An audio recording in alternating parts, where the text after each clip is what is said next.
దేవుని నామమునకు స్తోత్రములని నాటి ధ్యానాంశము యేసుక్రీస్తు చిత్తరువులు అనగా ఆయన యొక్క నామములు పేర్లు. మూడవదిగా దేవుడు. తోమ ఆయనతో నా ప్రభువా నా దేవా, యోహాను సువార్త 20:28 పిలుస్తూ ఉంటారండి. నా దేవా, నీవు నా కోసం చనిపోవడమా, ఎంత అద్భుతమైన ప్రేమ! క్రీస్తులో దైవత్వము క్రైస్తవ దైవిక బోధనకు మూలరాయండి ఇది. ఇది లేఖనాలు ధృవీకరించిన మాట. ఆయన క్రీస్తు దేవుని స్వభావమయుండి అని ఫిలిప్పీ పత్రిక 2:6 పౌలు రాసినప్పుడు దాని గ్రీకు మూలపదము అంతే అండి. గ్రీకు వేదాంత భాషలో మార్పు అంతే ఆకారం మాత్రమే కాదు. ఈ మాటను క్రీస్తు వాడడంలో క్రీస్తు స్వరూపము స్వభావము కూడా వివరించడానికి వ్రాయబడిందండి. క్రీస్తులో దేవుని స్వరూపము స్వభావము ఉన్నాయి అంతే. అంతే దైవ స్వభావము దైవ స్వరూపములో నుంచి నిత్యము కొనసాగుతుందండి. అదే సమయంలో పౌలు ఫిలిప్పీ పత్రిక 2:8 క్రీస్తు మానవ ఆకారంలో కనిపించెను అని రాశారండి. కనిపించెను అనే తెలుగు పదానికి గ్రీకు పదము శ్రీమ.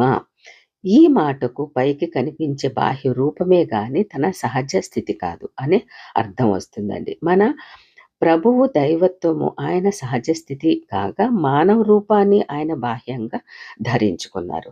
యోహాను ప్రభువుతో సన్నిహితంగా ఉన్నాడు కనుక వాక్యమే ప్రభు అని వ్రాయగలిగారండి. యోహాను సువార్త 1:1 ప్రకారం తోమ పునరుద్ధానుడైన ప్రభువును చూసి నా ప్రభువా నా దేవుడా అన్నారండి.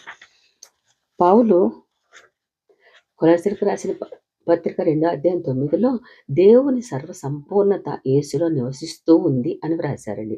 తీతు పత్రికలో యేసు అనే గొప్ప దేవుడు రక్షకుడు ప్రత్యక్షం అవుతాడని శుభ నిరీక్షణతో వేచి ఉన్నామని పేతురు రాశారండి. మానవ చరిత్ర కూడా యేసు దేవుడు అని ధృవీకరిస్తుంది. యేసు పేరు చరిత్రలో లేదు కానీ యేసుతోని చరిత్ర వ్రాయబడిందని ఎమర్సన్ వ్రాశారండి. నేటి సాధారణ పట్టణ ప్రాంతంలో యేసు బోధించాడు. నేటి రాజకీయ సభకు వచ్చినంత కూడా ఆయన సభలకు ప్రజలు వచ్చి ఉండరు. అయితే చరిత్ర ఆయన్ను మరుగుపరచలేకపోయింది. ఆయన్ని సిలువలో నేరస్తుడిగా చంపిన పాలస్తీనా ఆయన్ని పరిమితం చేయలేకపోయిందండి. రోమ్లోని కొలసియా అనే క్రీడా ప్రాంగణాన్ని గమనిస్తే అక్కడ క్రూర మృగాలు క్రైస్తవుల మీద దాడి చేసి చంపడం జ్ఞాపకం చేసుకోకుండా ఉండలేము. అయితే నేడటువంటి స్థలములలో సిలువ ఎత్తబడ్డము చూస్తే సిలువ కోసం విశ్వాసముతో హతులు అయిన వారిని జ్ఞాపకం చేస్తుందండి.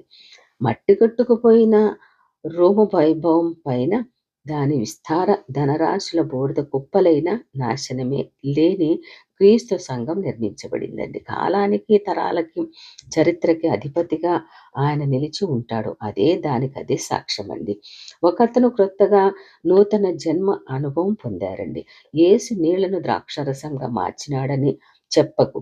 ఆయన నా ఇంతో నా పక్షంగా బీరును చక్కటి ఫర్నిచర్గా మార్చాడని చెప్పాడండి. లెక్కలేనంత మంది ప్రజలు ప్రభువును సొంత రక్షకుడుగా కలిగి సాక్ష్యమిస్తున్నారు. నూతన స్వభావము శక్తి శాంతి అనేవి పునరుద్ధానుడైన క్రీస్తు ద్వారా వారి జీవితాలు ఎలా అనుభవించుచున్నారో వివరిస్తున్నారండి. పరలోకపు క్రీస్తు నిన్ను కొద్దిగా తెలుసుకొని తృప్తిపడ్డం నుంచి తప్పిదాలను స్వదృష్టి గల విశ్వాసం నుంచి నిన్ను గొప్పగా విశ్వసించి ఆలోచించడానికి నాకు సహాయం చెయ్యి. ఆమేన్.